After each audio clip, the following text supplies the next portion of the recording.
Bueno, vamos a ver el siguiente tema que sería CCTR, arreglo en paralelo. Entonces, ¿cómo operan los reactores en paralelo? Para eso vamos a hacer una serie de suposiciones. En este caso, vamos a suponer que tenemos n número de reactores CCTR, que todos van a tener un igual volumen. Entonces, puede ser que el volumen de todos los reactores STR va a ser el mismo. Entonces lo que vamos a calcular no tanto va a ser el volumen, sino puede ser la conversión. Pero también si nos da determinada conversión a la que queramos llegar, también podemos calcular el volumen. También vamos a tener misma temperatura de operación, por lo tanto no va a haber cambios en la rapidez de reacción. Por lo tanto vamos a tener la misma constante y la misma rapidez de reacción. También esto puede decir, si tenemos la misma constante y la misma rapidez de reacción, quiere decir que en cada uno de estos reactores se está llevando a cabo la misma reacción. Y el arreglo en paralelo es independiente uno del otro. Entonces, la conversión es igual en todos los reactores, dado que el flujo molar que nosotros alimentamos a la serie de reactores o al banco de reactores en paralelo se va a dividir entre el número de reactores. Por ejemplo, aquí tenemos que FA0 se divide en FAI, FAJ y FAK. FAI es la tercera parte de FA0, FAJ es la tercera parte de FA0 y FAK es la tercera parte de FA0. La rapidez de reacción se considera que es la misma, entonces tenemos RAI, RAJ y RAK, pero entonces también sabríamos que se están llevando a cabo la misma reacción, ¿sí? Y por lo tanto se necesitarán n tanques para obtener el volumen total. O sea, el volumen total también de este sistema va a ser el volumen I, el volumen J más el volumen K.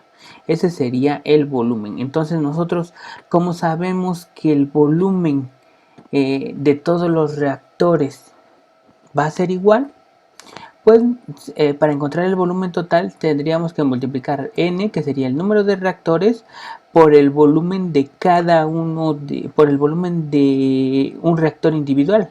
¿Sí? Si digo que el volumen de I debe ser el volumen de J o el volumen de K, entonces sería el volumen Bn.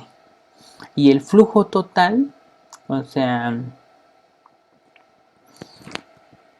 el flujo total va a ser igual a n sobre dFA0. Ajá. Entonces tenemos tres reactores idénticos con el mismo volumen, mismo flujo volumétrico y misma constante o rapidez de reacción.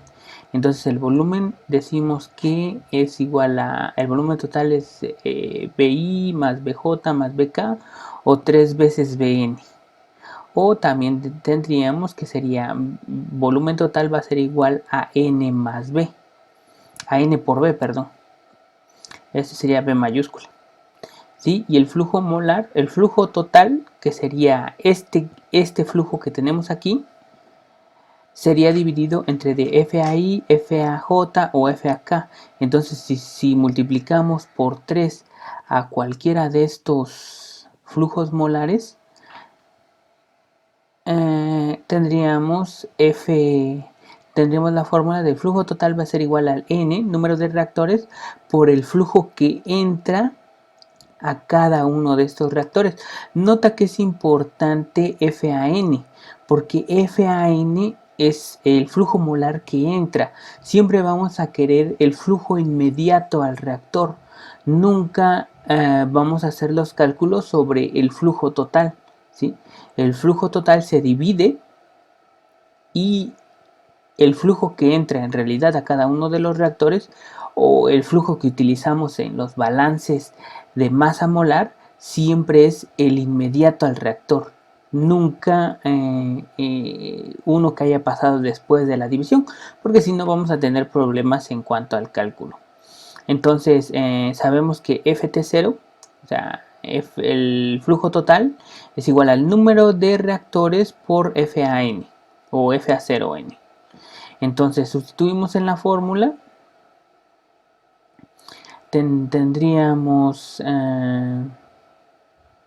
volumen va a ser igual a, digamos, el volumen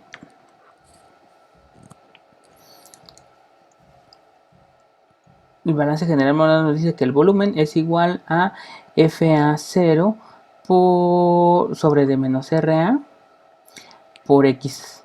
Por X. Ajá. Entonces, ¿quién sería el volumen? El volumen va a ser el volumen de cada uno de estos reactores individuales. Entonces, si tenemos el volumen total,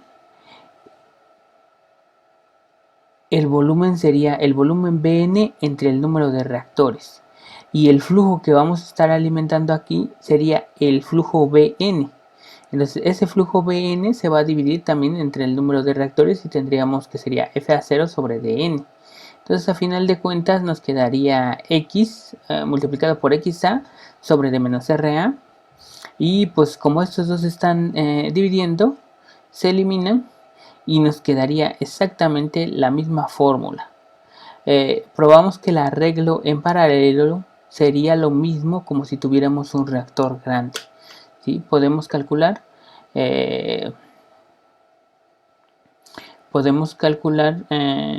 digamos, calcular la conversión para un reactor grande sería lo mismo que un sistema en paralelo.